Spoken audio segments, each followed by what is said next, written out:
So guys, nandito na tayo sa Tagiporo.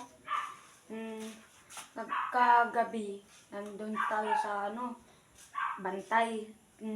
Tinignan natin yung mga kalapati natin dun. At saka may kinuha nga pala ako ditong dalawang kalapati na anak ni Homer at saka Banden Luke. Yun nga. Teka lang, papakita ko lang. Ito nga pala oh. Ang laki. Ang laki naman, no? Yan. Papakita natin bukas to para makita natin ang kanyang lahi na maganda. Yan. Tingnan mo. Guys, inilaw ko nga para makita. Mahirap makita, boy. Mahirap makita, no? Puti at saka ano to. Mahirap ata makita. Mahirap, boy. Tanggalin na natin ito. Ay, ang ganda mo, boy, ah. Maganda dito yung blue bar, boy. Bubuksan lang natin nito. Ay. Papatungan na lang natin mamaya to. Para makita na ang mga kalahi natin dito, ah. Yan. Yan mga kalahi. Gusto nyo makita, oh. Ang gaganda nila, boy.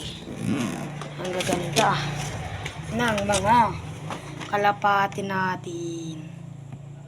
Yan, oh. Wawakin natin mga kalahi. Mamaya na. Hinawakan ko nga pala yung puti na maganda. Yan. Puti. Ano siya? Oh. Ganda, boy. Inakin pa to. Pero sumusubo na rin.